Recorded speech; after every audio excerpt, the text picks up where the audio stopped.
Muy buenas tardes, compañeros. El día de hoy nosotros somos el equipo 4 y vamos a presentar el tema de choque hemorrágico. Mi equipo está conformado por mis compañeros Cruz Martínez Luis Eduardo, Elizarra Solano Ángel Alexandra, Gutiérrez Ruiz Marco Sebastián, Juárez Méndez María Fernanda, López Escárcega Naomi y su servidor Lugo Martínez Víctor Uriel. Vamos a comenzar. En esta exposición vamos a abarcar 4 temas principales. Las generalidades en cuanto al choque hemorrágico, los puntos a tratar en cuanto a la restitución sanguínea y de la volemia, el manejo inicial en caso de presentar un choque hemorrágico, la reevaluación del paciente y la prevención de complicaciones. Comencemos con el punto número 1, las generalidades. Como todo, hay que comenzar a definir ciertos puntos. El primero de ellos va a ser la definición de choque. Un estado de choque se va a definir como un estado patológico de hipoperfusión tisular e hipoxia celular, la cual se va a generar debido a un aporte insuficiente de oxígeno y de los nutrientes esenciales que van a permitir mantener la integridad celular y el funcionamiento de los órganos vitales. Un estado de choque, como sabemos, hay de diferentes tipos, en el cual va a haber un estado de choque ya sea séptico, cardiogénico, neurogénico, anafiláctico, etc. Entonces, todos los estados de choque se van a caracterizar por un estado patológico de hipoperfusión e hipoxia tisular. La diferencia va a ser la fisiopatología que lo condicione, que nos lleva a la siguiente definición de choque hipovolémico, el cual, pues como ya los mencioné, es un estado de hipoperfusión, hipoxia tisular, que genera un daño orgánico, pero que va a ser secundario a la pérdida hemorrágica o pérdida sanguínea rápida y grave que pueden comprometer la vida del paciente. Ahora, en cuanto a la definición de hemorragia, esta se va a definir prácticamente muy sencillo como la pérdida de la sangre circulante, secundario a la ruptura del vaso sanguíneo que la contiene, ya sea accidental o espontáneo. En términos normales, tenemos que el volumen sanguíneo en un adulto normal va a corresponder al 7% de su peso. Por ejemplo, un adulto de 70 kilogramos, su volemia aproximada va a ser de 5 litros. Sin embargo, tomando esta premisa, pues el valor podría ser variable, porque, por ejemplo, un adulto que pesa 100 kilos, su volemia aproximadamente puede ser mayor a lo que normalmente el cuerpo humano podría tener. Por lo tanto, la estimación siempre se va a hacer sobre el peso corporal ideal de acuerdo a la talla y al índice de masa corporal de cada paciente, es decir, su peso ideal. Por lo tanto, se considera que la volemia en un adulto normal siempre va a ser de 5 litros. Sin embargo, en los niños es diferente. Como sabemos, los niños poseen una mayor cantidad de agua que va disminuyendo por la redistribución que tienen a través de que estos van creciendo. Por lo tanto, los niños, la cantidad de volemia correspondiente a su peso corporal va a corresponder al 8 al 9%. Sin embargo, en los lactantes, al ser más pequeños, tener una mayor cantidad de agua, pues el volumen va a corresponder del 9 al 10% de su peso. Ahora, vamos a clasificar las hemorragias. Estas pueden ser de 3 formas. Bueno, 4 formas en realidad. La primera, las más sencillas, van a ser por su tipo. Puede haber una hemorragia interna y externa. La interna, pues como su nombre lo dice, no hay salida de sangre hacia el exterior del organismo. Esta sangre se puede acumular ya sea en cavidades, como lo tenemos en el hemoperitoneo, en el hemotórax, hemopericardio, etcétera, ¿no? Sin embargo, también puede localizarse en el tejido celular subcutáneo, lo que comúnmente nosotros vemos como las equimosis. Ahora, de igual forma, tenemos las hemorragias de tipo externas, las cuales la sangre pues va a salir fuera del organismo y que son las más evidentes, ¿no? Ahora, también tenemos una clasificación que es por el origen de la hemorragia. Una hemorragia de origen arterial se va a caracterizar porque la sangre que fluye va a ser de un color rojo brillante. Esta va a fluir intermitentemente conforme a la frecuencia cardíaca, es decir, el flujo de la sangre y de la presión de esta va a ser proporcional a la cantidad o a la frecuencia cardíaca o al pulso que se presente. De igual forma, en las hemorragias de tipo arterial, el flujo sanguíneo es mucho mayor a diferencia de los otros tipos que ahorita voy a mencionar.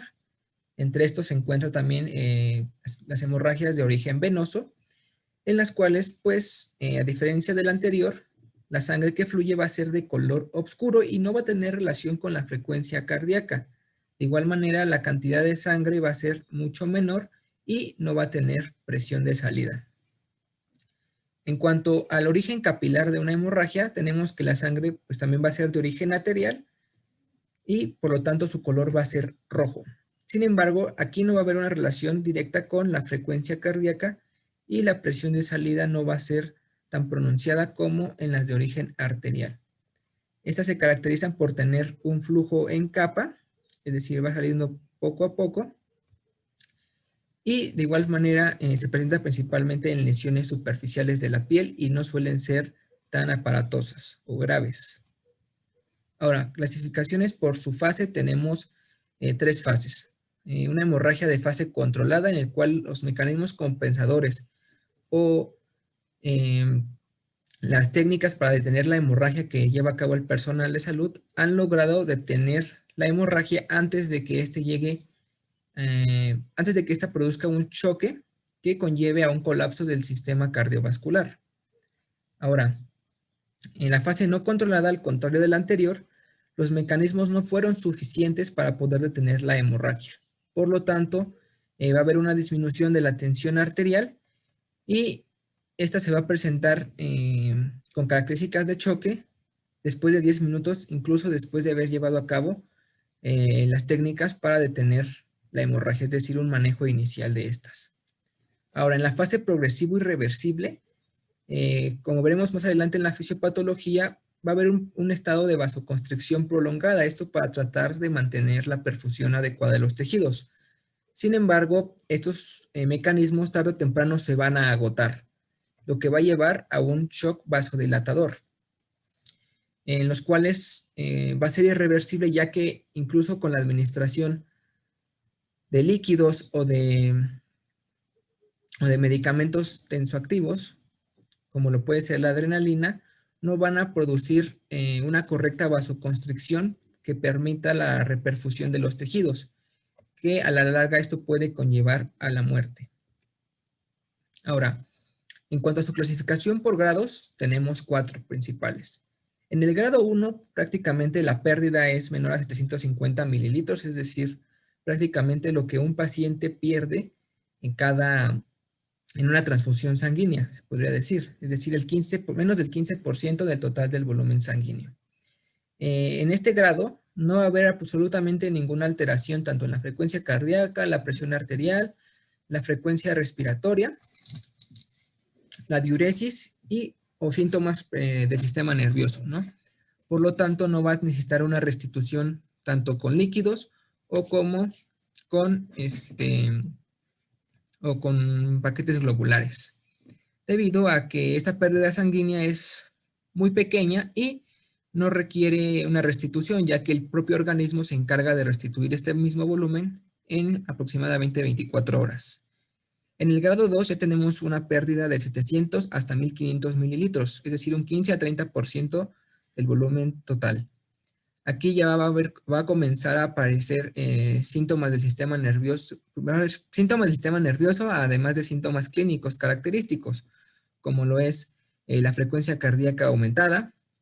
Va a haber una pequeña disminución en la tensión arterial, principalmente en la presión arterial sistólica. Va a haber una frecuencia respiratoria que, pues si bien va a estar un poco disminuida, va a estar un poco aumentada, aún no va a ser tan escrupulosa. La diuresis se va a encontrar igualmente ligeramente disminuida, sin embargo, de igual manera no es tan aparatosa, y aquí ya va a haber, como les mencionaba, van a aparecer síntomas del sistema nervioso central, como lo es ansiedad, temor o incluso agresividad por parte de los pacientes. Aquí la restitución se va a recomendar únicamente con cristaloides, ya que pues se ha visto que los pacientes responden muy bien, al menos cuando se encuentran en este grado de hemorragia. Ahora, en el caso del grado 3, tenemos que haber una pérdida de 1500 a 2000 mililitros, es decir, un 30 al 40% del volumen total. Aquí ya va a haber un marcado aumento de la frecuencia cardíaca mayor a 120 latidos por minuto. De igual forma, va a haber una taquipnea considerable y la tensión arterial se va a encontrar disminuida hasta valores menores a 90 milímetros de mercurio en el caso de la presión arterial sistólica. La diuresis va a estar disminuida, va a presentar pues una diuresis de 5 a 15 mililitros por hora y el paciente ya se va a encontrar ansioso y confundido. Aquí ya se recomienda el uso de cristaloides, tanto como de paquetes globulares. Y en el grado 4, o el grado más grave de choque, tenemos una pérdida mayor a 2.000 mililitros, es decir, más del 40% del volumen total. Va a haber una taquicardia y una taquipnea grave. La presión arterial va a encontrar disminuida, que incluso ni siquiera puede ser ya tomada por los baumanómetros. Y la diuresis va a ser prácticamente insignificante, menor a 5 mililitros por hora, es decir, una oliguria total. El paciente se va a comenzar va a estar en un estado letargado y incluso puede llegar a un estado de coma. Aquí la reposición es inmediata, tanto con cristaloides como con paquetes globulares, aunado a la detención de la hemorragia, ya que en este grado hay una alta mortalidad por parte de los pacientes que pueden llegar a este grado de hemorragia. Ahora, hablando de los factores que pueden crearnos confusión a la hora de saber qué grado corresponde al paciente, se encuentra la edad del paciente, por lo que les mencionaba, la severidad de la lesión, es decir, no es lo mismo una lesión o una hemorragia de tipo arterial a una capilar o venosa.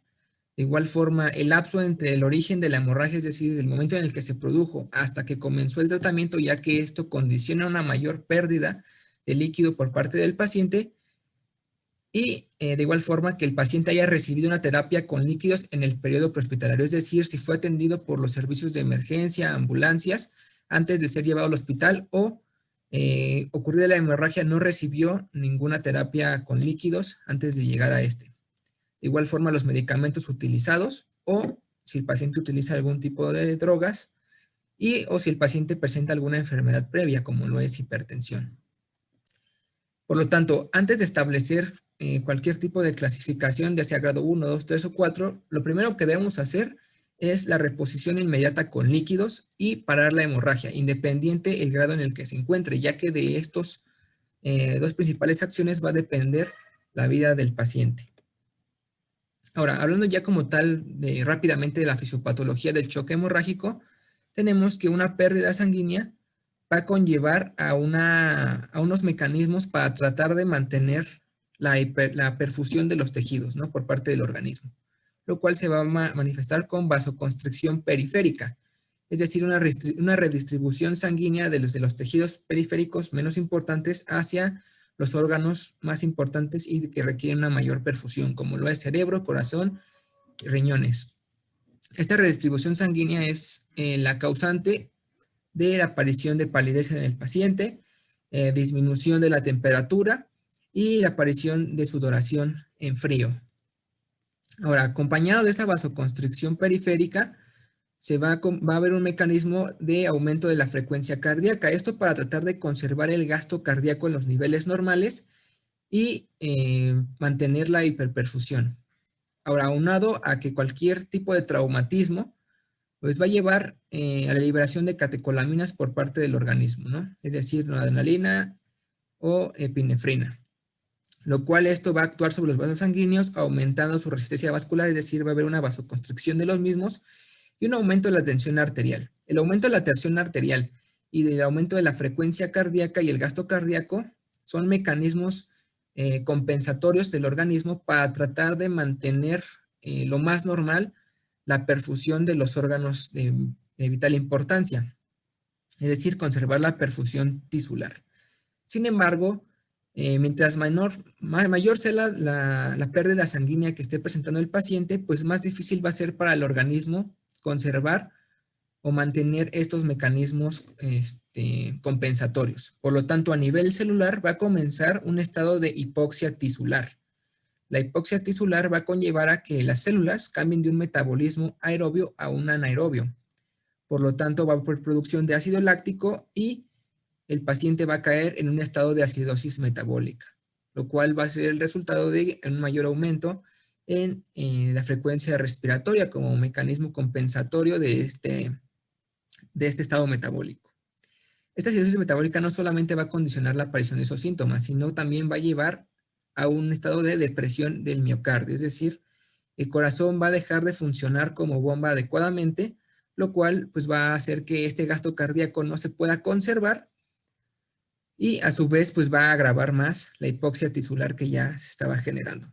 Esto a la larga, después de cierto tiempo, puede producir un daño multiorgánico, es decir, las células de los demás órganos del cuerpo van a comenzar a morir y conllevando por último a la muerte del paciente. Bueno, si es que no se lleva a cabo la reperfusión del paciente, ¿no? Ahora, hay algunas alteraciones de los líquidos que pueden ser secundarias a lesiones de tejidos blandos, es decir, no solamente la hemorragia de la herida es la que genera pérdida de líquido, sino que hay algunos otros mecanismos que pueden producirlo, como lo es las lesiones de los tejidos blandos. Las lesiones de partes blandas o una fractura mayor, es decir, de huesos grandes, como lo es fémur, húmero, tibia o incluso pelvis, pueden dar lugar a un compromiso hemodinámico, es decir, van a agravar aún más esta hemorragia que ya se ha producido.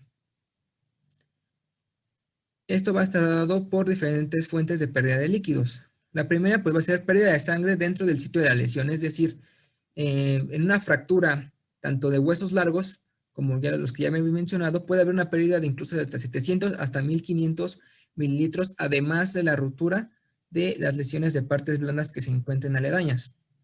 Ahora, no hay que subestimar la pérdida de sangre de lesiones blandas, principalmente en pacientes obesos y ancianos. En los primeros, porque estos pacientes tienen una mayor cantidad de tejido, por lo tanto se traduce en una mayor cantidad de vasos sanguíneos formados en este tejido, que a su vez, si al haber un daño en lesiones de partes blandas, pues hay una mayor pérdida sanguínea en estos pacientes.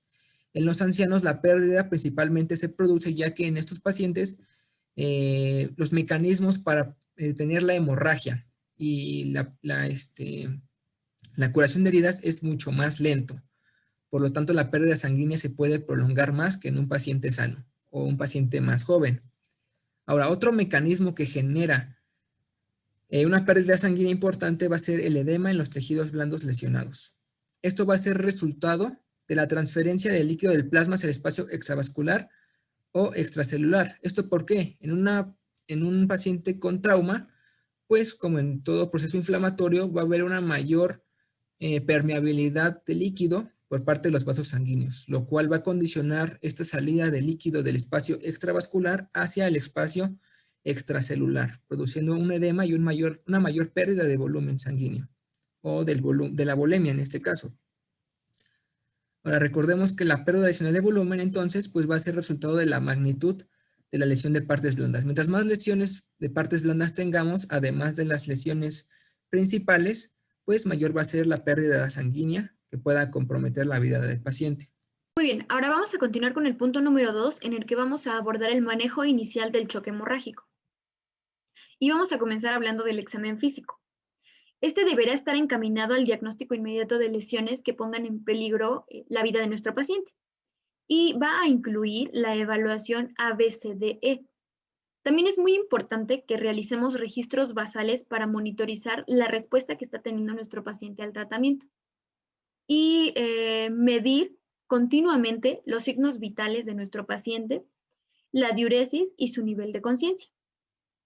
Ahora, este examen físico y esta evaluación ABCDE van a incluir estos sistemas que vamos a mencionar a continuación, que van a ser el respiratorio, circulatorio, sistema nervioso central, una exploración en general, lo vamos a ver más adelante, el sistema gastrointestinal y el sistema urinario. Ahora, esta evaluación primaria se enfoca en 5 áreas principalmente. En la A, nosotros vamos a enfocarnos en la evaluación de la vía aérea y el control cervical. En la B, ventilación. En la C, circulación. D, evaluación neurológica. Y en la E, la exposición que tenga nuestro paciente a otro tipo de lesiones. Ahora, vamos a abordar primero el paso A, en el que nosotros evaluamos la vía aérea y la estabilización de la columna cervical. Nosotros vamos a comenzar primero y rápidamente a evaluar si su vía aérea se encuentra permeable. Y si nosotros vemos que nuestra vía aérea, que la vía aérea de nuestro paciente se encuentra comprometida, entonces nosotros vamos a buscar signos de obstrucción, como cuáles, ya sea que haya presencia de cuerpos extraños, que haya fracturas faciales o algunas otras causas, como son la presencia de algunas secreciones. Entonces, si nuestra vía aérea está comprometida, lo que debemos hacer es despejarla, abrirla. ¿Cómo lo vamos a hacer? Primero, utilizando métodos manuales, y si estos fracasan, entonces recurrimos a medios mecánicos. El primer método manual que podemos utilizar va a ser la elevación del mentón o la tracción mandibular. Ahora, si estos fallan y nosotros no podemos retirar el objeto, procedemos a colocar una cánula orofaringea o cánula nasofaringea. Serían nuestros medios mecánicos. Si nuestra vía aérea sí se encuentra permeable, es decir, no se encuentra comprometida, entonces vamos a continuar con el control cervical y evaluamos la necesidad de que la persona necesite un collar cervical. Es muy importante recalcar, hablando de esto de control cervical, que se debe de mantener al mismo tiempo que nosotros verificamos si nuestra vía es permeable. Porque si nosotros manipulamos en exceso la permeabilidad de esta vía y no tenemos un control como tal de nuestro cuello, entonces podemos generar una lesión o empeorar una lesión preexistente. Ahora, el siguiente paso, que es la respiración, o ventilación o breathing por su significado en inglés, literalmente lo primero que vamos a hacer es revisar si nuestro paciente sí está respirando. En caso de que nuestro paciente no está respirando, entonces, además de buscar la causa para poder atenderla, vamos a nosotros iniciar con ventilación asistida con un dispositivo bolsa mascarilla y en dado caso nos vamos a preparar para introducir una vía aérea, ya sea oral, nasal o supraglótica. Ahora, una vez que nosotros conseguimos que nuestro paciente ventile, vamos a asegurarnos de que esta ventilación sea adecuada, tanto en frecuencia como en profundidad. Y vamos a vigilar en todo momento la saturación de oxígeno. Esta debe de encontrarse siempre por encima del 95%. Y vamos a valorar la estabilidad del tórax, observando las ventilaciones de nuestro paciente.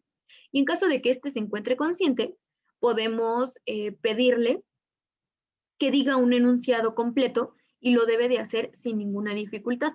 Entonces es cuando nos damos cuenta que la estabilidad del tórax es adecuada. Ahora, el siguiente paso es el paso C y es la circulación con control de la hemorragia. Aquí esta es una de las metas más importantes que debemos de tomar en cuenta, que sea un control muy rápido. Y para el control de las hemorragias que sean evidentes, vamos a hacer presión directa o vamos a hacer un vendaje compresivo para detener la hemorragia. Al mismo tiempo vamos a nosotros evaluar el estado mental, el pulso y la perfusión tisular. El estado mental, porque si nuestro volumen circulatorio está disminuyendo, entonces estamos comprometiendo a la perfusión cerebral. Ahora, si el pulso, debemos de evaluarlo en primero que esté presente, en segundo la calidad y en tercero la regularidad. Además, al evaluar el pulso, nosotros podemos darnos una idea de la tensión arterial que está manejando en este momento nuestro paciente. Aunque es una idea un poco vaga, pues nos estamos dando una idea principalmente de la tensión arterial sistólica que está teniendo el paciente. En cuanto a la perfusión tisular, nosotros observamos color, temperatura y humedad de la piel. Si nuestro órgano ya no está siendo viable y está perdiendo mucha sangre, entonces realmente debemos de darnos prisa en atender ese órgano para que no se pierda. Y la obtención de accesos venosos periféricos va a ser importante también en este paso. Más adelante vamos a abordar cuántos tipos de accesos venosos se deben de obtener, en qué sitios, cuál es la técnica, etc. Y ahora, en este paso, en el paso C de control de la hemorragia, la prioridad es precisamente eso, detener la hemorragia. Nuestra prioridad no va a ser cuantificar la cantidad de sangre que ha perdido nuestro paciente para la restitución de líquidos. Eso será un poco más adelante. Lo principal va a ser detener la hemorragia. Ahora, En cuanto al manejo prehospitalario de las hemorragias, principalmente de las hemorragias externas, vamos a ver que su tratamiento va a depender de dos cosas, de la magnitud y de la localización de la hemorragia. Y siempre vamos a comenzar con los métodos que sean menos agresivos para el paciente. Entonces vamos a ir de menos a más. Comenzando con el primer método, que sería el de compresión directa, en el que directamente vamos a aplicar gasas sobre la herida para controlar la hemorragia. Y vamos a tener que tomar en cuenta que estas gasas no deben de retirarse aunque ya estén humedecidas.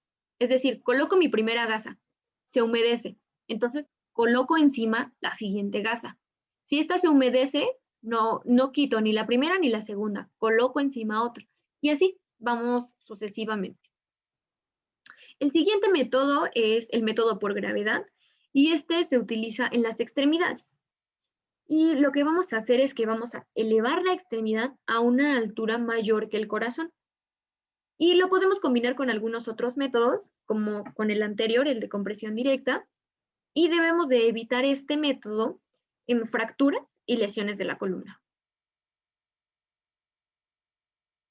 Ahora, el método de puntos de presión arterial se utiliza en el control de hemorragias arteriales y consiste en la compresión de vasos contra superficies adyacentes que sean más duras, es decir, que estamos hablando de los huesos.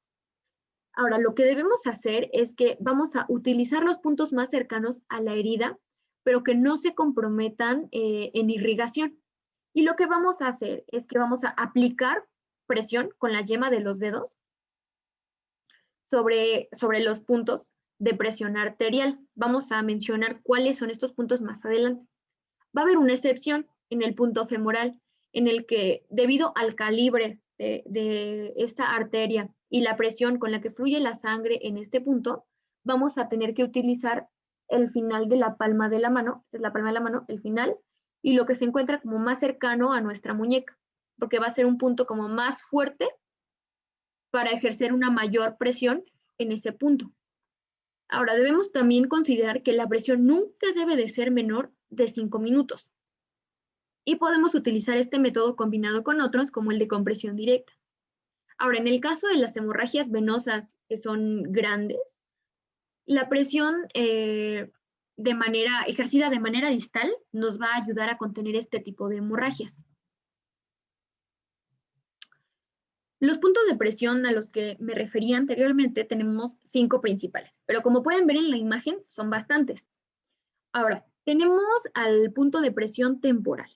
Este se va a localizar por delante del pabellón auricular, en donde nosotros conocemos como patilla, y este nos va a ayudar en el control de hemorragias de la piel cabelluda. El punto de presión facial se encuentra por delante del ángulo mandibular a 1 centímetro de este y por dentro del maxilar inferior, y este nos ayuda a controlar hemorragias de la cara. El punto supraclavicular se encuentra a 1 centímetro por fuera de la articulación esternoclavicular y por encima de la clavícula, y nos ayuda en el control de hemorragias provenientes del miembro torácico. El punto de presión humeral se encuentra en la cara interna del brazo, de 6 a 8 centímetros de la axila, y nos ayuda en el control de hemorragias de la mano, del antebrazo y del tercio medio y distal del brazo. En el punto de presión femoral lo vamos a encontrar 6 centímetros por debajo de la ingle en la cara anterointerna del muslo y nos ayuda en el control de hemorragias del miembro pélvico.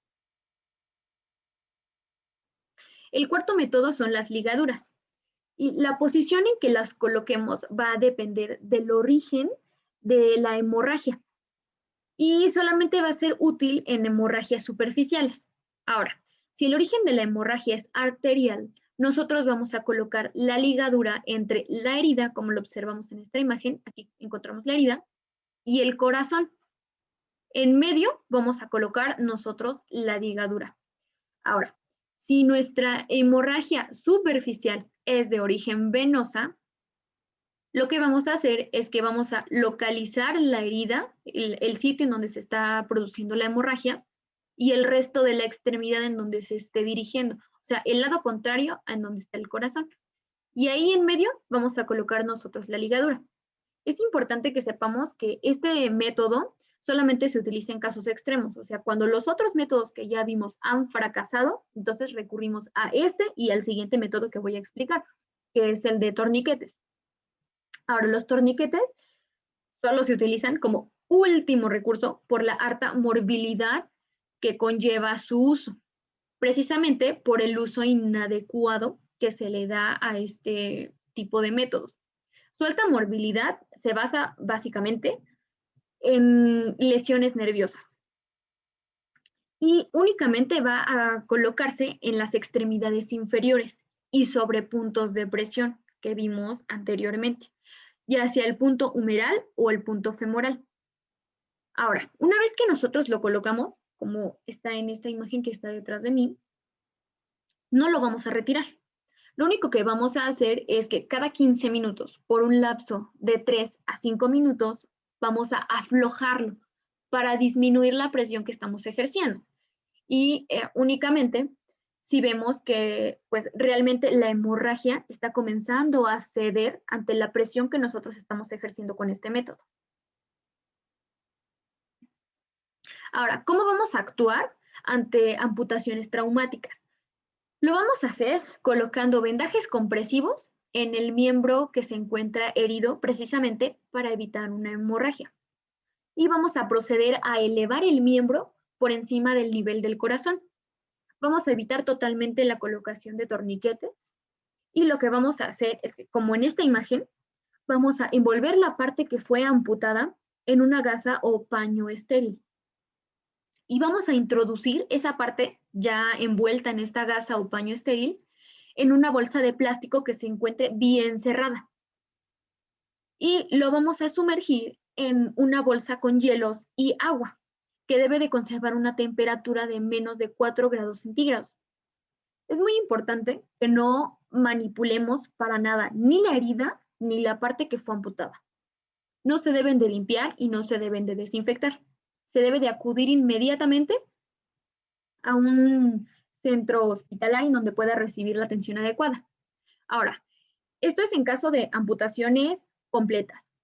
Cuando las amputaciones son incompletas, lo que debemos de hacer es mantener totalmente inmóvil el miembro que fue amputado o semi-amputado. Y debemos considerar el colocar una férula. También aquí, en el caso de que lo que se haya perdido haya sido una pieza dentaria, lo que se debe de hacer es colocar una gasa en el sitio en el que pues, se perdió esa pieza dentaria, se busca el diente y se coloca sobre una gasa o un paño estéril. Se le puede empapar de leche, pero lo más adecuado sería que el paciente viajara con la pieza dentaria dentro de su boca, se dirigiera al odontólogo para que se evalúe si la pieza dentaria puede ser reimplantada. Ahora, continuando con la evaluación primaria, en el paso de déficit, vamos a evaluar el estado neurológico. Entonces, vamos a determinar el nivel de conciencia evaluando la perfusión cerebral de nuestro paciente a través de la escala de coma de Glasgow y a través del estado pupilar de nuestro paciente. Esta escala, la escala de coma de Glasgow, que es la que observamos en esta imagen, evalúa 3 áreas: la respuesta ocular, la respuesta verbal y la respuesta motora. Califica de un número de menor rango a mayor rango, dependiendo de la ausencia de respuesta de estímulos o si el paciente se encuentra orientado, obedece órdenes o realmente responde espontáneamente ante los estímulos. En el caso de los traumatismos craneoencefálicos, se utiliza esta escala que vemos aquí al lado, que evalúa por puntaje y clasifica en gravedad, de leve a grave, dependiendo del puntaje. Tenemos de 9 a 13 puntos en un estado de gravedad leve, de 9 a 12 puntos en moderado y de 3 a 8 en grave. Ahora, el último paso, que es la exposición, vamos a realizar un examen completo de nuestro paciente. Y lo primero que vamos a hacer es retirar en su totalidad la ropa de nuestro paciente para poder examinarlo de pies a cabeza.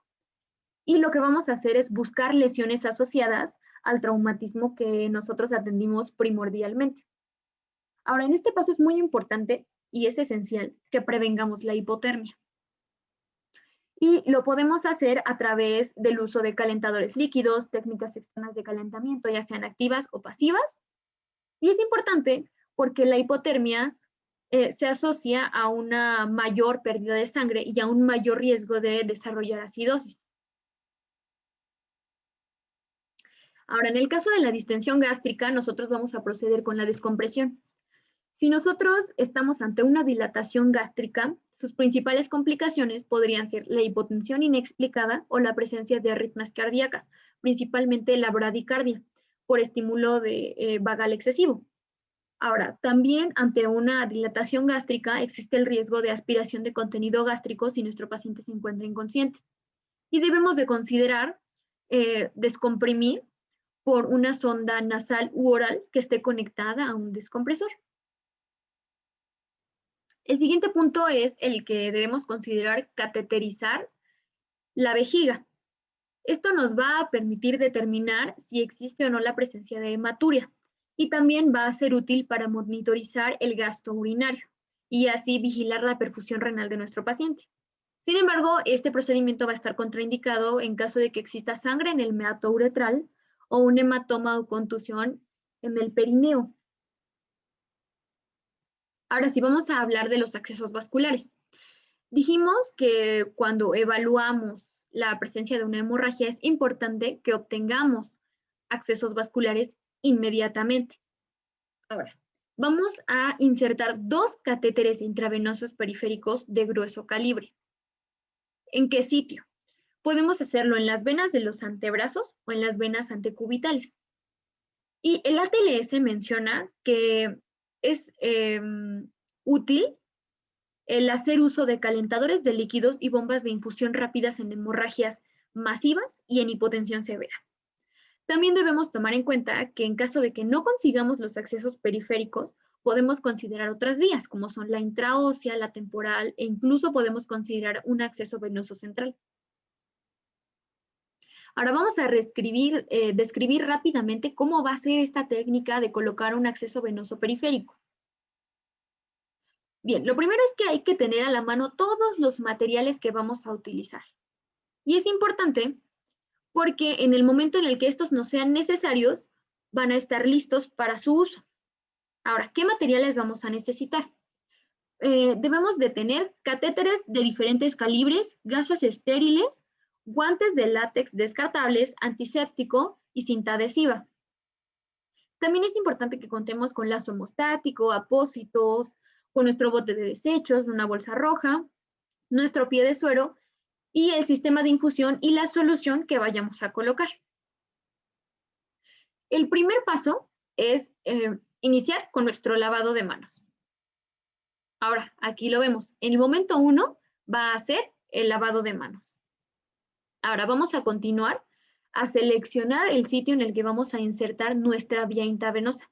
Y aquí hay que tener ciertos puntos en consideración, como va a ser el tamaño del catéter, la accesibilidad que tenemos de las venas y el grado de molestia que causa cada lugar en donde pretendemos insertar nuestra vía.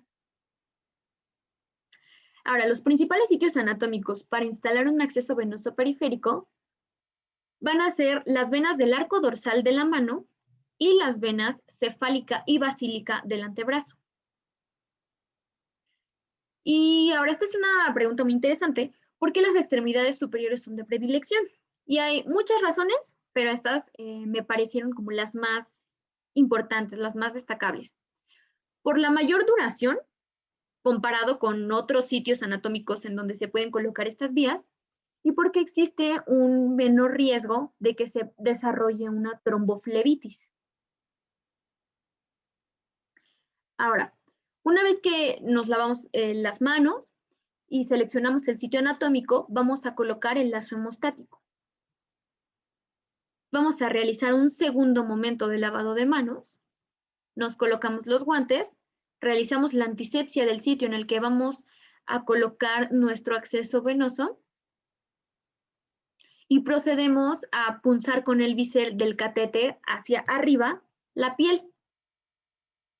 Entonces, una vez que nosotros vamos a puncionar, ya estamos en ese proceso, debemos evitar tocar de nuevo esa zona que ya desinfectamos.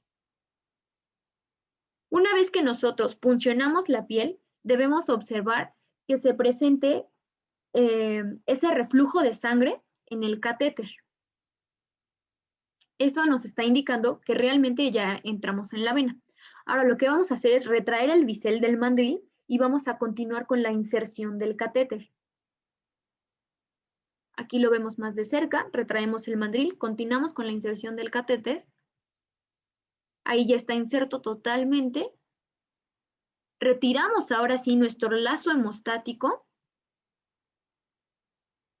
Quitamos totalmente el mandril de nuestro catéter y lo desechamos. Ahora sí, lo que vamos a hacer es conectar nuestro sistema de infusión y comprobar que realmente nuestro acceso esté siendo permeable. Aquí seguimos comprobando. Y ahora sí, vamos a fijarlo, colocando un apósito transparente, pero sin traccionar ni tensar nuestro catéter. Y lo que vamos a hacer es que nos podemos apoyar, sí, en la zona de punción y en los bordes, para que podamos realmente fijarlo con nuestro apósito transparente. Aquí ya se encuentra totalmente fijado. Procedemos ahora a retirar nuestros guantes, a hacer un tercer momento de lavado de manos, a rotular con la fecha nuestro apósito transparente y entonces registramos el calibre del catéter que utilizamos, el sitio en el que puncionamos, la fecha, la hora y el tipo de solución que colocamos. Bien, ahora continuaremos con el tratamiento inicial con líquidos. Clásicamente se ha tratado el choque hemorrágico con reanimación hídrica utilizando cargas de líquidos cristaloides con el fin de mejorar la perfusión tisular y la oxigenación de los órganos. Sin embargo, al ser estos únicamente agua con sales disueltas, no tienen la capacidad de transportar el oxígeno, cosa que sí hace la hemoglobina. De esta forma, el manejo de líquidos solo se considera como un paso inicial para mantener una volemia adecuada, en lo que se obtienen los componentes sanguíneos necesarios para realizar una transfusión, así como el control definitivo quirúrgico de la hemorragia.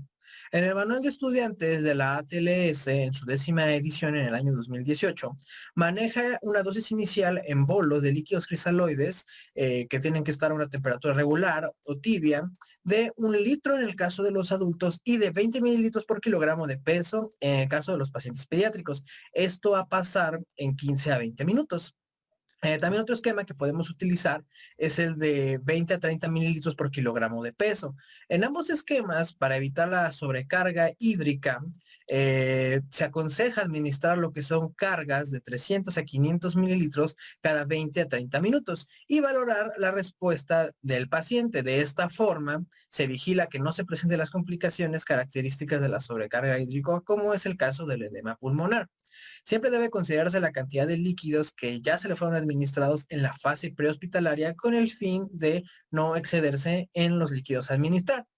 Es importante observar la respuesta del paciente cada vez que se administren líquidos, principalmente lo que son los cambios en frecuencia cardíaca y en la tensión arterial. A pesar de que en la clasificación de hemorragia se dice que las de clase 1 y clase 2 deben ser manejadas únicamente con cristaloides, esta clasificación realmente es poco práctica o poco aplicada en la práctica cotidiana, ya que no refleja de una manera confiable el verdadero estado del paciente, pudiéndose presentar pacientes con signos vitales normales o ligeramente alterados y haber tenido pérdidas sanguíneas mayores a 1 litro, litro y medio o inclusive 2 litros. Las soluciones cristaloides que pueden ocuparse van a ser la solución fisiológica al 0.9% y la solución Hartmann o Ringer lactato. La solución fisiológica al 0.9% y la solución Ringer lactato son igual de efectivas. En el caso del shock hemorrágico se prefiere más utilizar lo que es la solución Ringer lactato, porque esta va a minimizar lo que es la acidosis que se llega a producir o se llega a presentar en el caso de la administración de solución fisiológica 0.9%, una acidosis metabólica de tipo hiperclorémica. Entonces, de esta forma, con la solución Ringer lactato, lo impedimos, así como también impedimos también un desarrollo de una hipocloremia debido a que la solución Ringer lactato también posee lo que es cloro. Pero en el caso de un paciente con un traumatismo craneoencefálico y con lesión cerebral aguda, se recomienda más utilizar lo que es la solución fisiológica del 0.9%, ya que esta se considera ligeramente más hipertónica que el caso del Ringer lactato o del Hartmann. También pueden llegarse a utilizar lo que son soluciones coloides, aunque los estudios han demostrado no tener una mayor efectividad que los cristaloides, además de relacionarse con algunas complicaciones, como es el caso de alteración de la función renal, así como la presencia de reacciones anafilácticas. Si se llegan a utilizar, el que más se recomienda utilizar son los almidones, específicamente el hidroxietilalmidón, que es el más utilizado y es el que se considera con mayor índice de seguridad. Sin embargo, otros coloides que también existen son la albúmina, las gelatinas y los que ya prácticamente están en desuso, que son los dextranos. Y pues los coloides, al tener un peso molecular más elevado, no pueden atravesar la membrana capilar, por lo tanto permanecen más tiempo en lo que es el espacio intravascular y de esta forma aumentan la presión oncótica plasmática y retienen más agua dentro de los vasos sanguíneos. Por lo tanto, producen efectos hemodinámicos más rápidos y sostenidos que con los cristaloides y se utiliza una menor cantidad de volumen a comparación de los cristaloides, porque ya sabemos que los cristaloides, al ser administrados después de una hora, únicamente el 20% de todo el volumen administrado va a permanecer en el espacio intravascular, el demás va a ser extravasado hacia el espacio intersticial. El tratamiento ideal para el choque hemorrágico va a ser tanto la restitución hídrica como la transfusión. Sin embargo, la infusión persistente de grandes volúmenes, tanto de líquidos como de sangre, en el intento de normalizar la presión arterial, nunca será un sustitutivo al control definitivo de la hemorragia, ya que el objetivo de la reanimación es restaurar la perfusión de los órganos y la oxigenación tisular. Esto se consigue, como ya vimos, mediante la administración tanto de soluciones cristaloides como de derivados sanguíneos, que vamos a ver más adelante, con el fin de compensar las pérdidas del espacio intravascular. Sin embargo, si la presión del paciente se eleva rápidamente antes de que la hemorragia haya sido controlada de manera eficiente, se podría producir un incremento de pérdida sanguínea, por lo que la administración excesiva de soluciones cristaloides también puede ser nociva. En la reanimación para el manejo de choque hemorrágico es indispensable evitar la hipotensión, puesto que esto significaría persistir con la hipoperfusión tisular, por lo que se prefiere optar por la denominada reanimación balanceada o hipotensión permisiva, que consiste en un balance entre la perfusión y oxigenación de los órganos y los tejidos, así como también evitar el resangrado con una presión arterial menor a la normal. De esta manera se busca una presión arterial que se encuentre entre los 80 y 90 milímetros de mercurio, estamos hablando de la presión arterial sistólica, y en caso de que se presente un traumatismo craneoencefálico, pues esa medida realmente se considera contraindicada, porque se pone en riesgo la irrigación cerebral, la cual es muy sensible a la baja perfusión. Entonces, esta estrategia de reanimación puede ser considerada como un puente para el tratamiento, pero no un sustituto al control definitivo quirúrgico de la hemorragia, que es lo que hemos estado mencionando. En el caso del traumatismo craneoencefálico, como ya mencionamos, si se puede aplicar esta medida, se debe de considerar un valor de presión más alto, que algunas literaturas lo toman desde 100 milímetros de mercurio en la presión arterial sistólica o de 110. En general, los pacientes tratados con coloides, con datos hemodinámicos de hipovolemia y tratados con bajos ritmos de reposición presentan resultados similares a los tratados con cristaloides. Los aportes posteriores a la reanimación inicial se deben regular según la respuesta clínica del paciente, pudiéndose utilizar lo que es la solución fisiológica al 0.9% en lugar de lo que es la solución Hartmann, ya que como mencionamos, la solución fisiológica tiene un carácter un poco más hipertónica que la solución Hartmann, o también podemos utilizar lo que es los coloides, como ya mencionamos, el caso del almidón, pero manteniendo una solución mixta en una equivalencia de 3:1 con los líquidos cristaloides.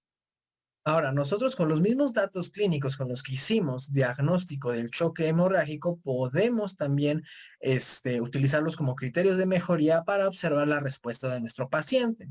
De esta forma, podemos observar cambios en lo que es la presión arterial, en la frecuencia cardíaca, en la presión de pulso, así como también en las alteraciones cutáneas. Aunque estos pudieran estarnos reflejando un aumento en la perfusión, realmente no son datos certeros de que efectivamente la perfusión a nivel orgánica y tisular se ha vuelto a la normalidad.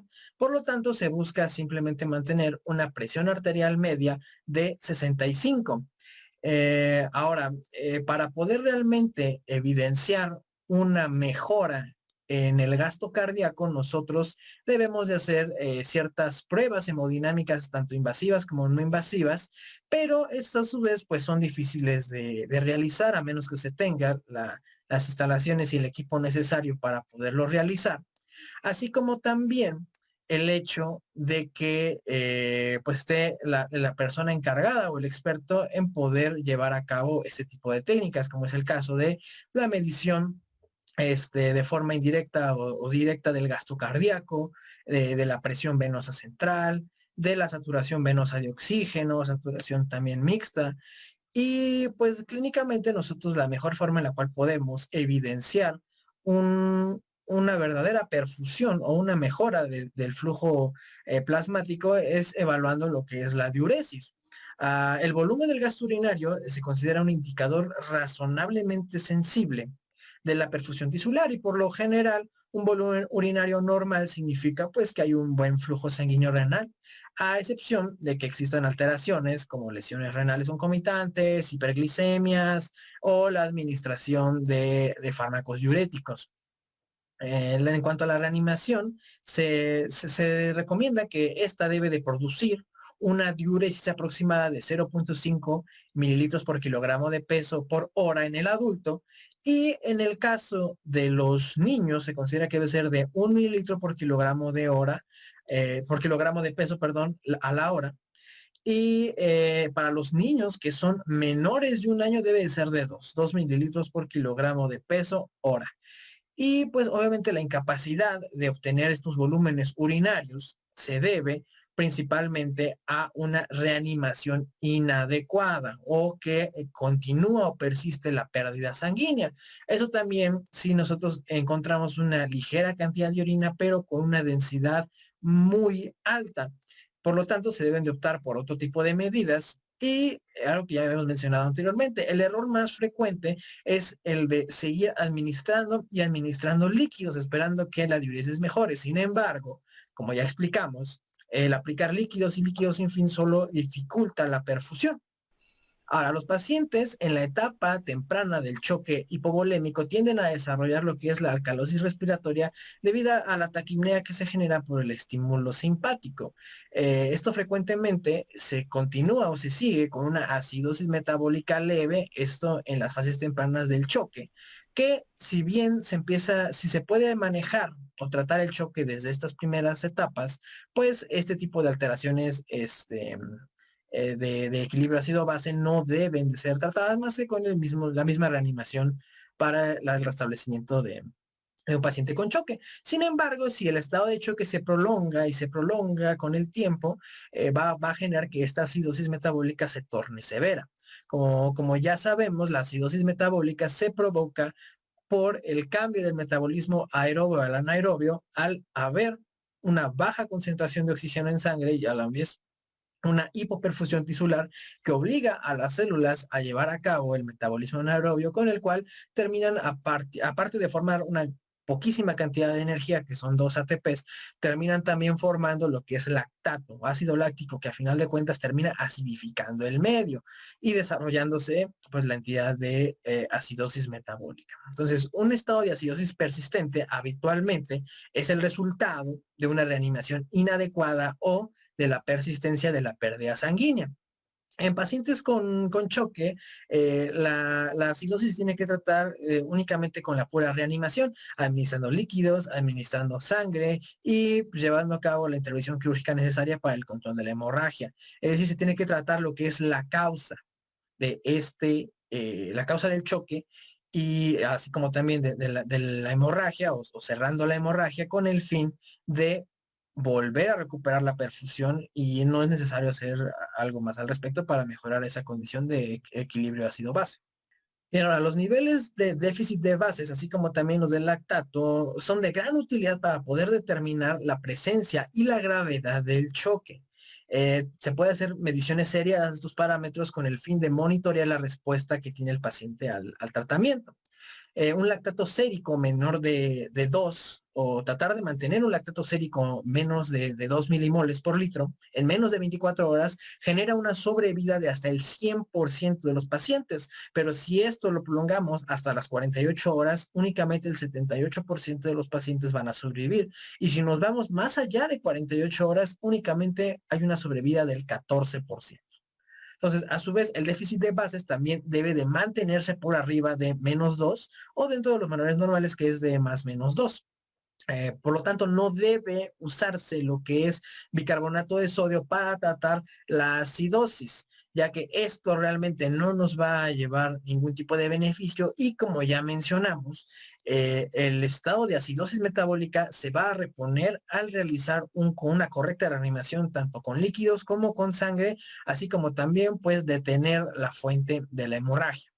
Y en caso de no poder contar con los laboratorios con los que podamos medir tanto el lactato como el déficit de bases, pues nosotros podemos hacer una valoración efectiva con base en la escala de moteado o Mottling Score, perdón, basándose básicamente en la coloración de la piel de la rodilla.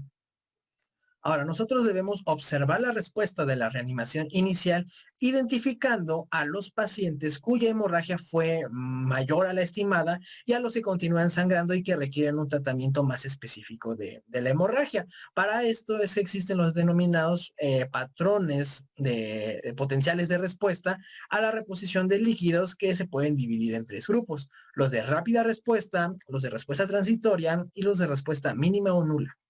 En el caso de los de respuesta rápida, los pacientes de este grupo reaccionan con mayor rapidez al bolo inicial de líquidos y se tornan hemodinámicamente normales. Ya no presentan signos de hipoperfusión ni de hipoxia tisular.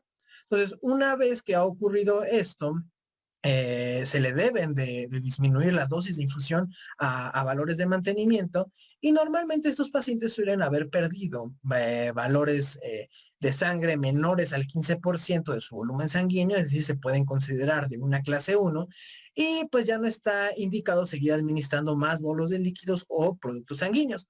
Sin embargo, es necesario tener a disposición sangre tipificada y clasificada en caso de que vuelva a haber un resangrado o que exista otra fuente de hemorragia. También es importante o necesario tener una consulta y una evaluación quirúrgica durante la evaluación inicial y durante el tratamiento de este tipo de pacientes, ya que todavía podría haber una necesidad de intervención quirúrgica, pero básicamente pues, se requiere llevar a cabo evaluaciones. Ahora, en cuanto a los de respuesta transitoria, los pacientes de este segundo grupo responden al bolo inicial de líquidos, sin embargo, comienzan a mostrar señales de deterioro en la perfusión una vez que los líquidos son disminuidos a niveles de mantenimiento, lo que esto, pues, obviamente pudiera estar indicando la presencia de una hemorragia persistente o que la reanimación inicial fue inadecuada. Entonces, la mayoría de estos pacientes en un inicio han perdido un estimado entre más o menos el 15 al 40% del volumen sanguíneo y pues de esta forma se consideran dentro de la clasificación de hemorragias ya sea de clase 2 o de clase 3. Entonces, aquí sí la transfusión de sangre y de productos sanguíneos está indicada, pero es aún más importante el poder reconocer que se requiere un control quirúrgico o angiográfico de la hemorragia. Entonces, la respuesta transitoria a la administración de sangre permite identificar a los pacientes que continúan sangrando y que requieren una intervención quirúrgica rápida. Es importante que si bien de primera instancia este tipo de pacientes no llegaran a requerir lo que es una transfusión masiva, sí se debe de considerar la implementación de la misma, de acuerdo a los hallazgos que pudieran encontrarse. Y finalmente tenemos los de respuesta mínima o nula, en la cual pues la falta de respuesta, la administración de cristaloides y de sangre, pues indica la necesidad de una intervención, definitiva, es decir, llevar a cabo ya una cirugía o llevar a cabo procedimientos como la angioembolización, con el fin de detener pues la hemorragia que pues no ha cedido. Y en raras ocasiones, la falta de respuesta puede también deberse a una falla de la bomba cardíaca como resultado de pues un trauma cardíaco contuso, de un tamponade cardíaco, de un neumotórax a tracción. Por lo tanto, también se tienen que hacer este tipo de evaluaciones, principalmente en pacientes con trauma. Finalmente, en este tipo de pacientes se requiere llevar a cabo un protocolo de transfusión masiva para poder restaurar su perfusión tisular. Continuando con la terapéutica o el manejo que se realiza intrahospitalario a un paciente con choque hemorrágico, vamos a pasar con el punto 3, la restitución de la sangre. El primer punto que tocaremos será las pruebas cruzadas, el tipo específico y la sangre tipo O o 0 para, como tal, administrarle al paciente.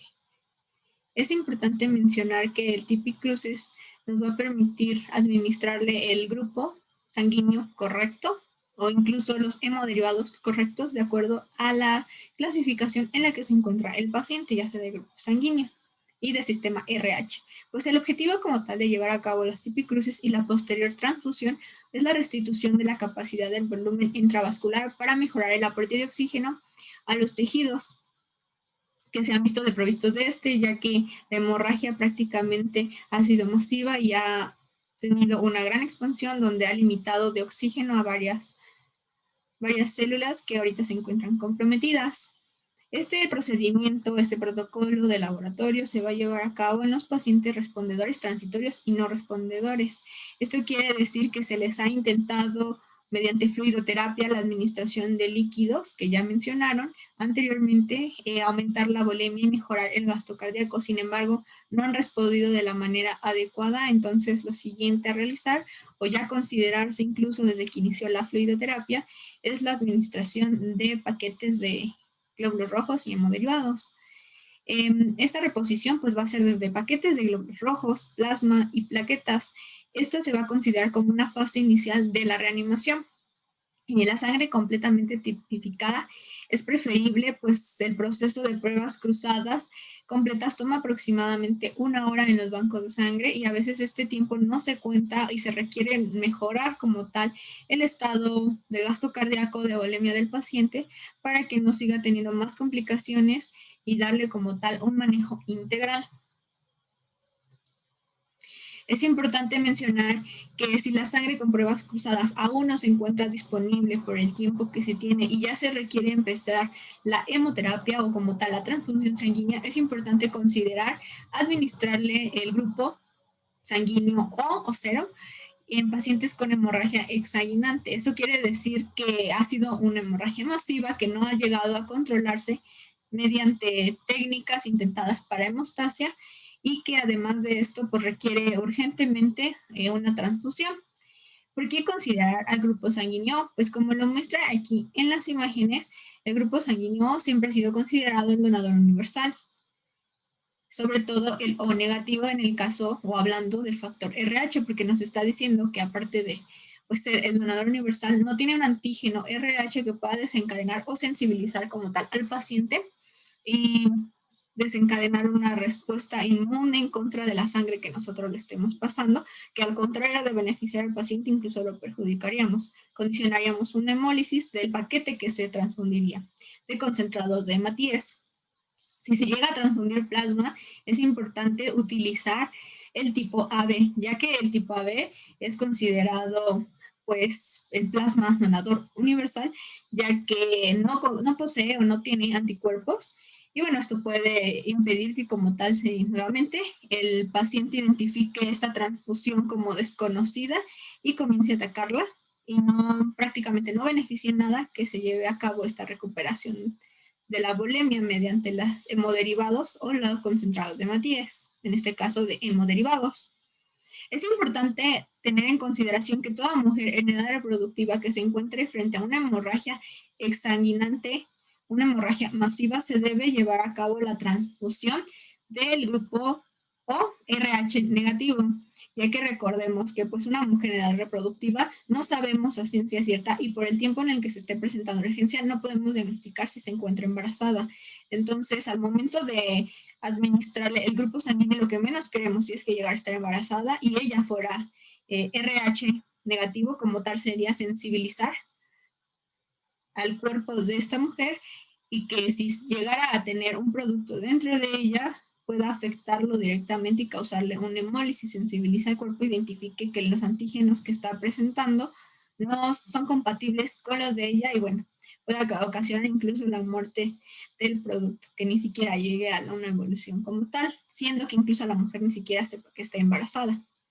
Pero bueno, la conclusión en general para el tipicruces es que pues, se prefiere el uso de sangre tipificada ante todo, con pruebas cruzadas, en vez de iniciar la sangre con tipo O negativo, puesto que la tipificación pues, permite tener una claridad de que el paciente no va a responder mal y no va a rechazar como tal el concentrado de Matías o de plasma que se le esté colocando, en general de todos los hemoderivados. La hemoterapia, va a ser pues como tal ya la transfusión, va a consistir en la administración de concentrados de Matías, plasmas, plaquetas y crioprecipitados, con el fin de aportar el mayor oxígeno a los tejidos. Hay preguntas que nosotros debemos responder. ¿En qué momento, en qué criterios nosotros debemos transfundirle al paciente pues sus paquetes correspondientes de hematíes o hemoderivados? Es importante mencionar que no únicamente hay que basarse en los niveles de hemoglobina y hematocritos, sino también hay que valorar la intensidad y la velocidad en la que ocurrió la pérdida sanguínea, la sintomatología en la que ahorita se encuentra el paciente e incluso si padece otras comorbilidades, ya que si bien es cierto, el paciente está teniendo ahorita una descompensación gravísima de sangre, está disminuyendo el gasto cardíaco y la volemia. Sin embargo, si él ya tiene padecimientos concomitantes, como por ejemplo una insuficiencia cardíaca congestiva, una insuficiencia respiratoria, cardiopatías isquémicas, está condicionando aún más la pérdida de oxígeno como tal a varios órganos vitales, como es el corazón, como es el cerebro. Entonces es muy importante valorarlo y considerar que si tiene comorbilidades, si ha sido una intensidad bastante grande y una velocidad de pérdida sanguínea mayor en un tiempo considerado, además que la sintomatología es evidente y sin embargo la hemoglobina y hematocrito aún no se encuentran totalmente alterados, considerar como tal una transfusión. También otra bibliografía menciona que prácticamente la transfusión es de ley en los pacientes en estado de choque grado 3 o 4. Hay protocolos establecidos para que se lleven a cabo pues, los logaritmos o como tal las indicaciones técnicas para llevar a cabo la transfusión. En un paciente de trauma quirúrgico va a ser 1 de concentrado de eritrocitos por 1 de plasma fresco y por 1 de pool o aféresis plaquetaria, es decir, paquetes o concentrados plaquetarios. El pool es simplemente una unidad en la que se contabilizan estas plaquetas. Y en pacientes obstétricos va a ser 2 por plasma fresco congelado, 1 de concentrados plaquetarios y 1 de los concentrados de Matías, o incluso pueden utilizarse ambos. Como tal, vamos a ver que existen pues, diferentes componentes sanguíneos de los cuales se pueden transfundir al paciente que presente la hemorragia y que entre en un shock hemorrágico. Los concentrados de Matías, bueno, su principal función va a ser garantizar la perfusión tisular a lo más que se pueda, es decir, beneficiar con un aporte de hemoglobina necesario para que se pueda restaurar la oxigenación general del cuerpo, se pueda mantener la volemia. Este está indicado pues, en hemorragias agudas masivas. Es importante mencionar que un concentrado de eritrocitos se incrementa de 1 a 1.5 gramos de hemoglobina. Se recomienda como tal dosificar una unidad y con base a la respuesta hemodinámica considerarse el siguiente componente, que es el siguiente hemodderivado colocar. Es importante mencionar que el objetivo de cuantificación de hemoglobina va de entre 7 a 9 gramos sobre decilitro. Y bueno, es importante administrar los concentrados de Matías porque aparte de mejorar la perfusión sanguínea a partir del aporte de la hemoglobina, también nos permite como tal influir en el beneficio de la hemostasia para controlar el sangrado, ya que pues permite una mejor respuesta bioquímica de las plaquetas.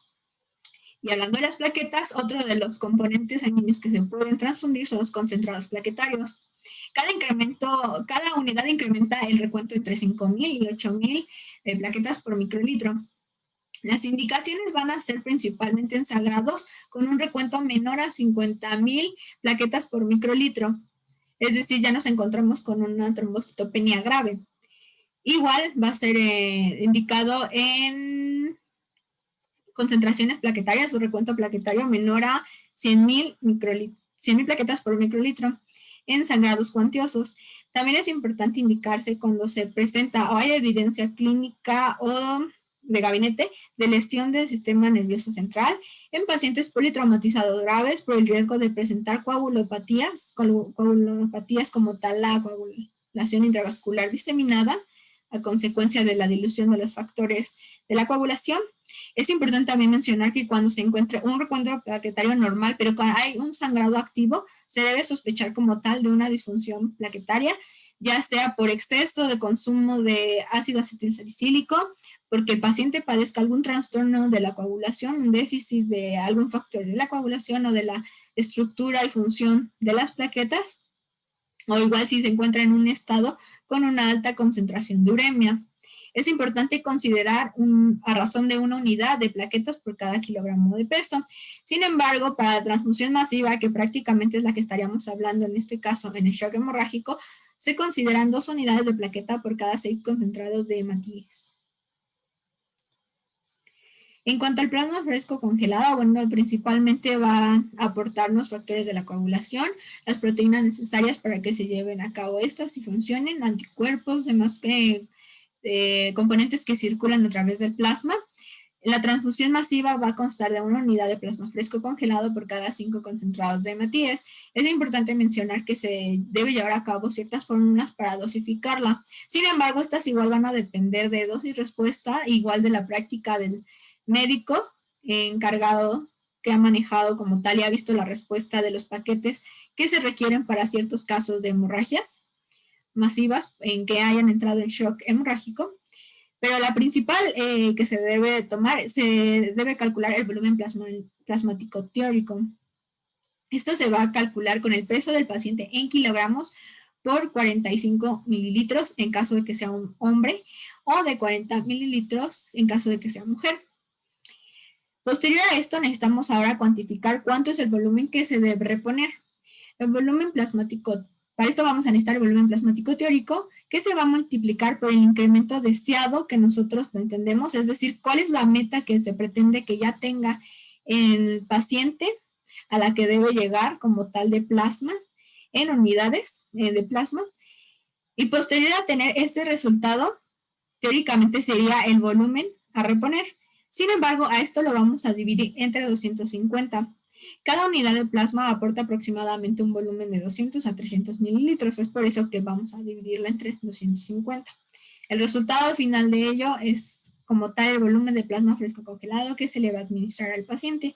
Y ya se tomó en cuenta el plasma teórico de acuerdo a su peso, de acuerdo a su género, de su sexo y pues como tal lo que nosotros tenemos como meta para administrar. Por último, los crioprecipitados, bueno, su principal contenido son todos estos factores de la coagulación que permiten que se lleve a cabo el proceso de hemostasia, como es el fibrinógeno con una cantidad mayor o igual a 150 gramos sobre litro, el factor 7 de la coagulación mayor o igual a 70 unidades, el factor de Willebrand, que son mayor o igual a 100 unidades, el factor 13 de 60 unidades, sin embargo, más o menos se administra con 30 unidades de fibronectina. Recordemos que la asociación del factor 13 con la fibronectina nos permite pues, que se haga como tal una proteína con mayor adhesividad para que las plaquetas puedan agregarse y parar el sangrado. Igualmente contiene micropartículas plaquetarias de 4×10 a la octava potencia. ¿En qué indicaciones, en qué momentos se recomiendan los crioprecipitados? Bueno, principalmente va a ser como protocolo de una transfusión masiva. Y la dosificación se va a individualizar de acuerdo a las condiciones en las que se encuentra el paciente o incluso también los resultados que ha tenido el médico en cargo para ver si en qué circunstancias han mejorado, si es necesario incluso colocarle crioprecipitados o no lo es. ¿Cuándo se utiliza la sangre entera o la sangre completa? Bueno, estudios más recientes, artículos de revisión actualizados que datan del 2015 a la fecha, ya recomiendan como tal la sangre entera o sangre completa, la Whole Blood. Esto principalmente se indica a pacientes con déficit sintomático de la capacidad de transporte de oxígeno, que se encuentran en un estado de hipotensión por hipovolemia, es decir, que ya haya una evidente hemorragia, tal vez aún no incluso diagnosticada, sin embargo nos está haciendo ver que la volemia del paciente está cayendo. En pacientes con pérdida sanguínea del más del 25% de la volemia total Y bueno, si se administran grandes volúmenes mayor a 5 unidades, es importante tener un monitoreo constante de la presión venosa central o la presión de enclavamiento capilar pulmonar, sobre todo para que nosotros tengamos una idea de cómo se encuentra la hemodinamia del paciente y evitar una sobrecarga circulatoria. Esta tabla comparativa nos muestra la columna del lado derecho, los componentes que habíamos mencionado en el protocolo 1-1-1. Sin embargo, la terapia de sangre entera es la que se encuentra en medio de las tres columnas, donde nos está evidenciando que existe un mejor aporte de hemoglobina, aproximadamente de un 12 a 13 gramos sobre decilitro. Igualmente, un mayor aporte de hematocrito, de plaquetas. Incluso los factores de la coagulación como tal aumentan bastante bien, incluso lo más parecido a lo fisiológico. Igual la agregación plaquetaria es bastante pronto, la coagulación se lleva de manera rápida, aproximadamente 21 días. Y bueno, es como lo más fisiológico que existe para el cuerpo humano, es lo recomendado actualmente, sin embargo, no descartar que se puede llevar a cabo la transfusión 1-1-1, que les habíamos explicado anteriormente. Siguiendo con el tema de la restitución de la sangre, lo siguiente que vamos a ver va a ser el punto 2, que es la prevención de la hipotermia. Y lo primero que tenemos que hacer es definir la hipotermia en un paciente con choque hemorrágico, que en realidad sí difiere de la hipotermia normal que todos conocemos, que es en un paciente normal, que se define como una disminución de la temperatura corporal menor a 35 grados centígrados. Pero en el caso de un paciente que tenga una pérdida sanguínea en cualquiera de las fases que ya anteriormente vimos, la hipotermia se define como una disminución de la temperatura corporal menor a 36 grados centígrados. ¿Y por qué es importante que nosotros prevengamos a la hipotermia? Porque nos va a estar provocando dos procesos importantes. Uno que va a ser la coagulopatía y el otro que va a ser el aumento de la acidosis metabólica.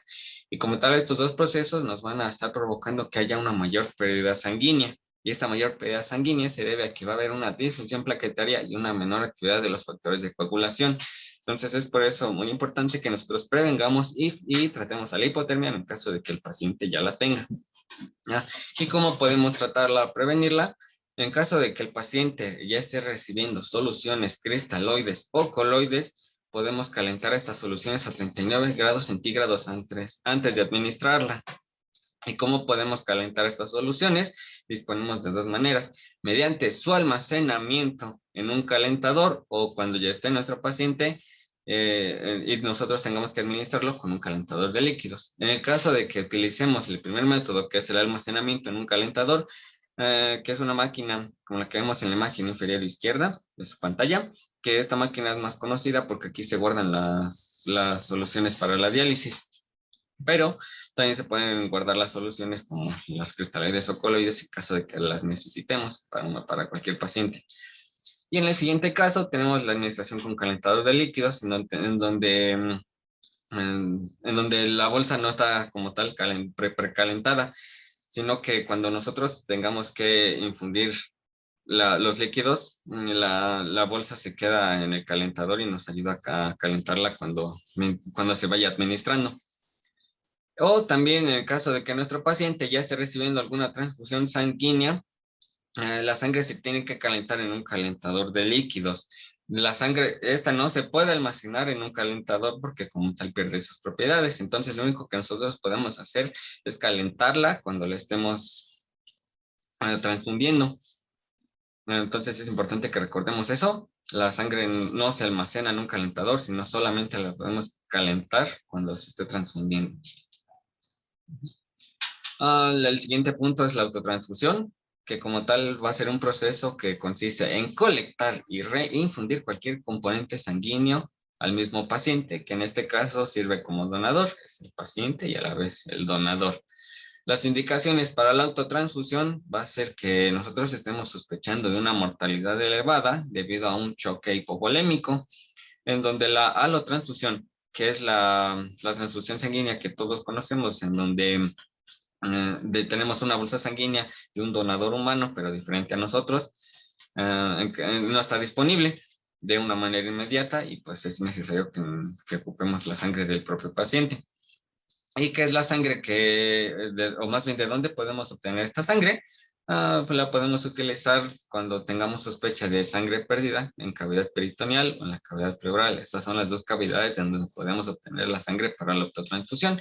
Y como tal, la autotransfusión se compone de 5 fases: la decisión, la recolección, la anticoagulación, filtración y reinfusión. Empezamos con la primera, que es la de decisión. La de decisión la va a tomar el cirujano que esté atendiendo al paciente y va a depender principalmente del estado hemodinámico del que el paciente esté presentando y el caso de que tengamos la sospecha de sangre que está acumulada en las cavidades que ya vimos, la cavidad peritoneal o cavidad pleural. Si el cirujano tomó la decisión de que si es necesario realizar la autotransfusión, lo siguiente que va a pasar va a ser la recolección, que su objetivo va a ser colocar la sangre en un recipiente para que la podamos transfundir. Y en el caso de que tengamos un traumatismo cerrado, podemos recolectar esta sangre con una aguja del número 18. Y en el caso de que sea un traumatismo abierto, podemos utilizar un recipiente o un mecanismo de succión como el que vemos en la imagen para poder recolectar esta sangre. Lo siguiente que tenemos que hacer es hacer una anticoagulación de la sangre que ya recolectamos. Y disponemos de 2 sustancias, la heparina y el citrato sódico. El citrato sódico es el más utilizado porque es el que tiene las bolsas del banco de sangre y no es necesario que hagamos otras cosas. En el caso de la heparina es necesario que hagamos una solución de 0.4 miligramos de heparina en 500 miligramos de solución salina. Y esto lo tenemos que hacer una mezcla con la sangre en una proporción del 20%.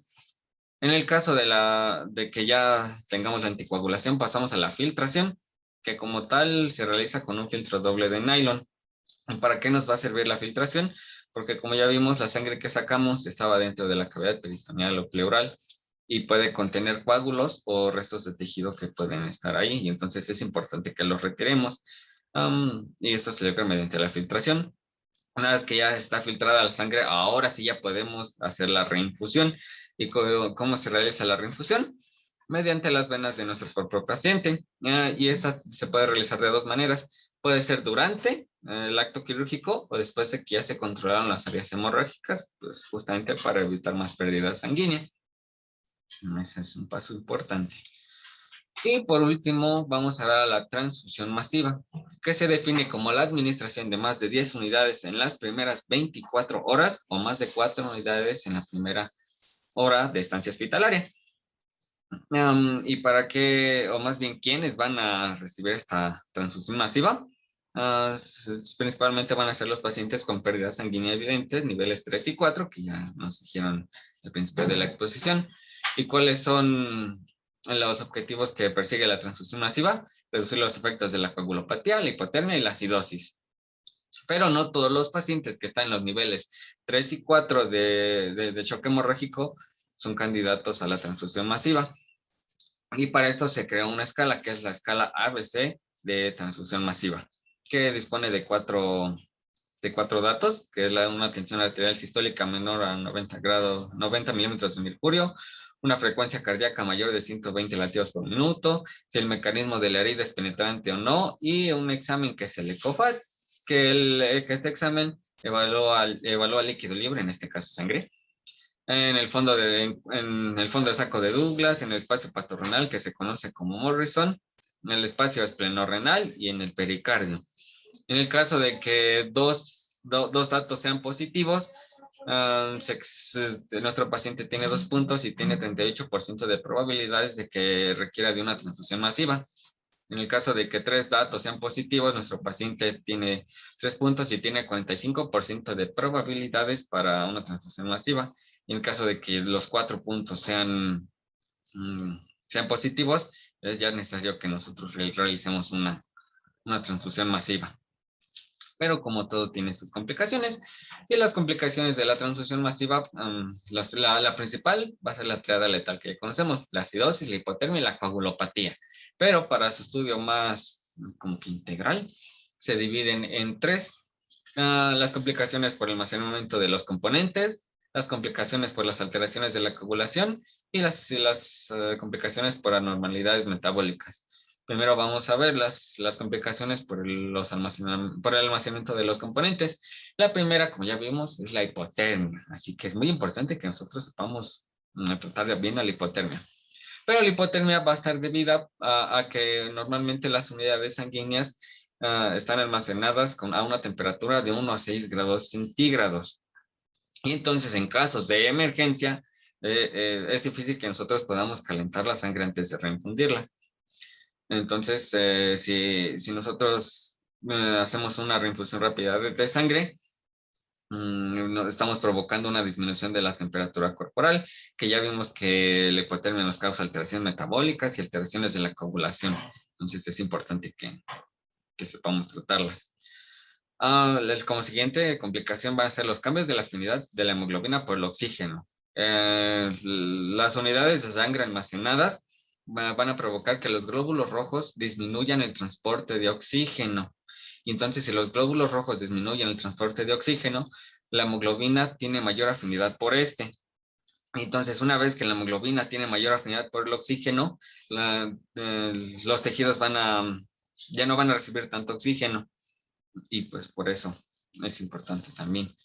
O también puede provocar el síndrome de distrés respiratorio agudo, porque la sangre almacenada tiende a formar microagregados. Los microagregados tienen plaquetas, fibrina, leucocitos y restos eritrocitarios. Estos microagregados van a circular por la circulación pulmonar y cuando lleguen ahí pueden causar un daño endotelial. Y una vez que causan daño endotelial nos pueden provocar algunas patologías, como en este caso el edema pulmonar, que nos está provocando el síndrome de distrés respiratorio. Como siguiente punto vamos a ver las alteraciones de la coagulación.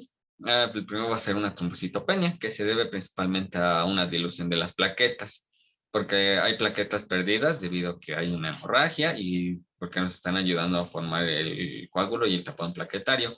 Y como tal no les estamos reponiendo cuando hacemos una transfusión de concentrados eritrocitarios. Y aparte porque si está nuestro paciente recibiendo soluciones cristaloides o coloides, está aumentando la dilución. Y en el caso de la coagulación intravascular diseminada, esta se debe porque hay una activación intravascular de la coagulación. ¿Y esto por qué? Porque el cuerpo está generando mayor trombina. Una complicación importante. Y en el caso de las anormalidades metabólicas, las primeras que vamos a ver va a ser una hipocalcemia e hipomagnesemia. ¿Y estas a qué se van a deber? Aquí hay una falta de eliminación de citrato. Y si recuerdan dónde habíamos visto el citrato, era uno de las sustancias para la anticoagulación que estaban presentes en las bolsas de los bancos sanguíneos, el citrato sódico. Y entonces, cuando tenemos una hipocalcemia e hipomagnesemia, clínicamente, ¿cómo se va a ver?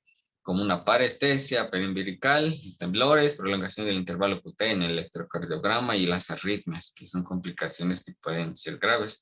Por eso es importante que también administremos calcio en un paciente que tiene datos de hipocalcemia. Al siguiente que va a ser es la toxicidad por el citrato. Y como tal, el citrato, como tal, tiene un metabolismo hepático. Y entonces, su metabolismo disminuye en el caso de pacientes que tengan alguna enfermedad hepática. Y entonces, si el citrato no se está eliminando, hay mayor probabilidad de que tengamos una prolongación del intervalo QT y más arritmias, que como tal pueden ser fatales para un paciente. Y en el caso de las alteraciones de ácido-base, podemos tener dos, una acidosis y una alcalosis. La acidosis se debe a una hipoperfusión tisular, que ya la vimos, que es porque la hemoglobina tiene más afinidad por el oxígeno en lugar de los eritrocitos. O bien también puede haber una alcalosis que se debe a que se está metabolizando el citrato, que es algo muy normal y es la que más se presenta. Bien, ahora continuando con la coagulopatía, el trauma severo y la hemorragia dan como resultado el consumo de los factores de coagulación, así como también el desarrollo mismo de una coagulopatía temprana. Esta coagulopatía está presente hasta en el 30% de los pacientes que tienen lesiones severas al momento de su admisión.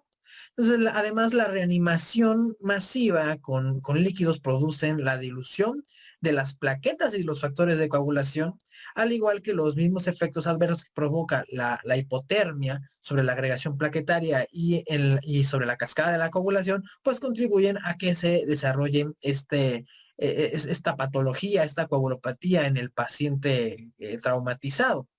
Como bien sabemos, las enzimas que actúan a nivel de la cascada y de la cascada de la coagulación principalmente, pues se consideran termosensibles. Entonces, ante tener alteraciones, ya sea que tengamos bajas o altas en la temperatura, que en este caso lo que nos importa es la temperatura baja, en el caso de la hipotermia, pues van a generar que su actividad como enzimas esté disminuida. Por lo tanto, la cascada de la coagulación no se va a poder llevar a cabo de la manera adecuada. Así como también si a eso le agregamos estados de hipocalcemia generados tanto por transfusiones como por el hecho de la misma pérdida sanguínea, así como también lo que es el desarrollo de acidosis, que también pHs ácidos favorecen que no se lleve a cabo la actividad enzimática pues, de las enzimas correspondientes a la cascada de la coagulación, pues básicamente terminan empeorando a este paciente.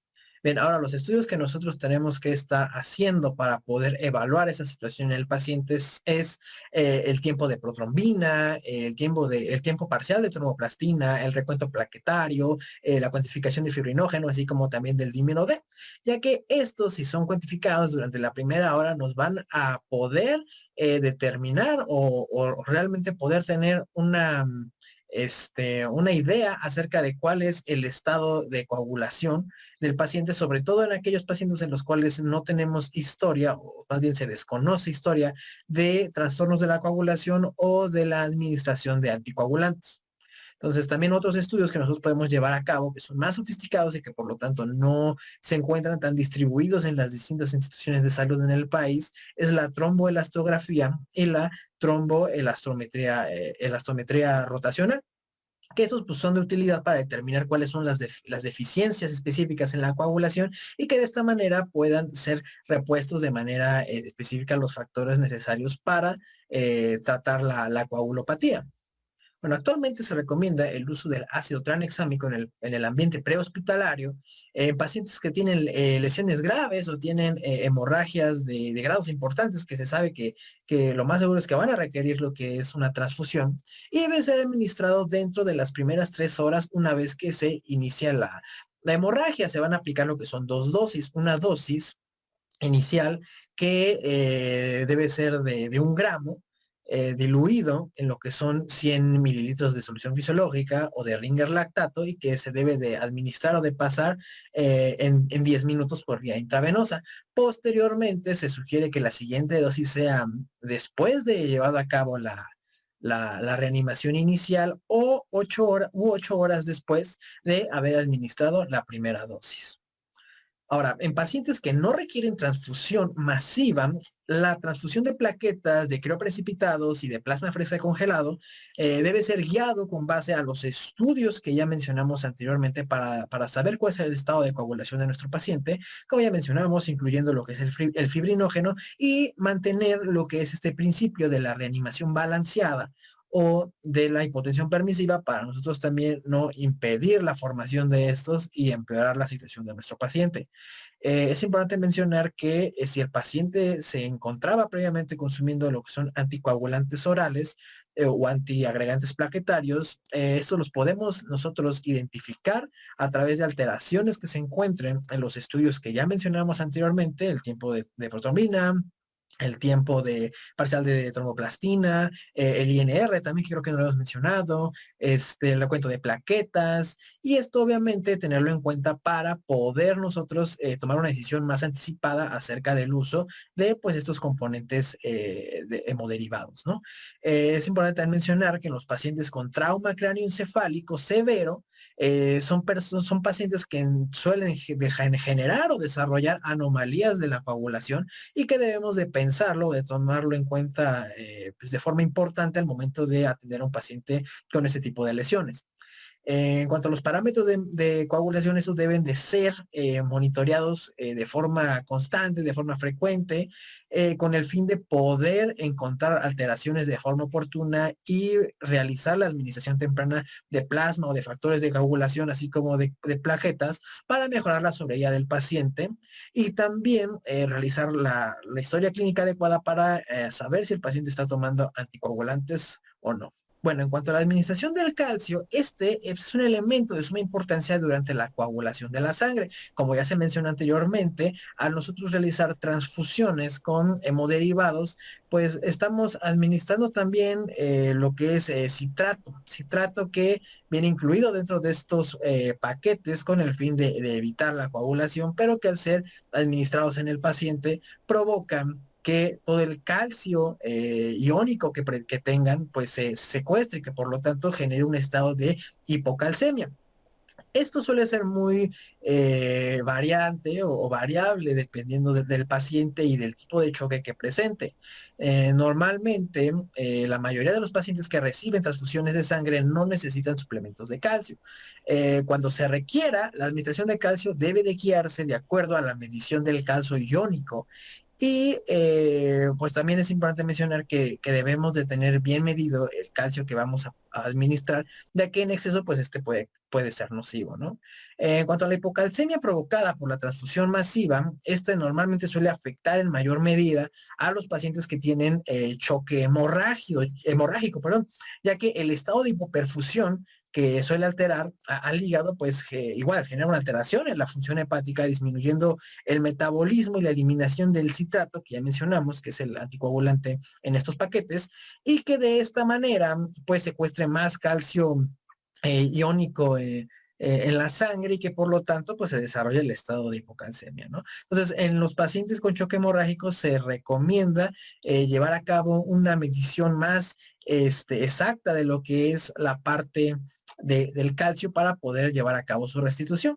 Tenemos que los pacientes que presentan hipocalcemias graves con niveles de calcio iónico por debajo de 3.6 miligramos por decilitro o niveles séricos de calcio total por debajo de 7.5 miligramos por decilitro, pues generan manifestaciones neurológicas y cardíacas y a su vez se asocian a una mayor mortalidad en el paciente de estado crítico. Entonces se recomienda que por cada 3 a 5 unidades de sangre total transfundidas o por cada 5 a 8 unidades de concentrados eritrocitarios transfundidos, se debe administrar 1 gramo de cloruro de calcio o 4 gramos de gluconato de calcio.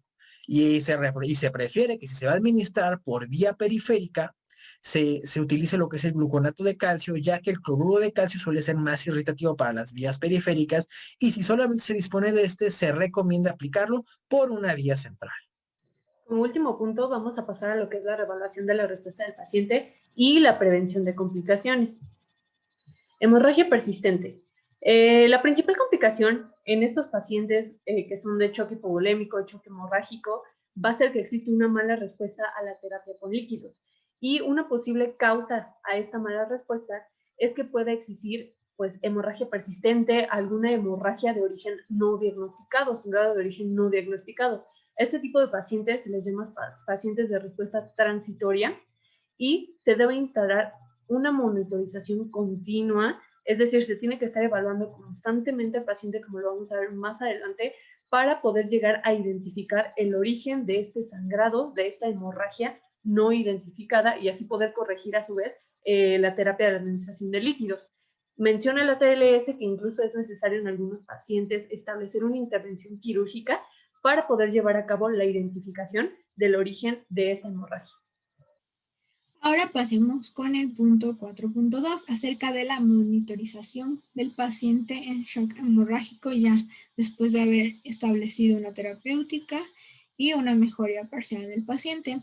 Es importante que en la monitorización nuestro objetivo va a ser valorar la restauración que exista de la reperfusión o la perfusión como tal de los órganos y una buena oxigenación tisular.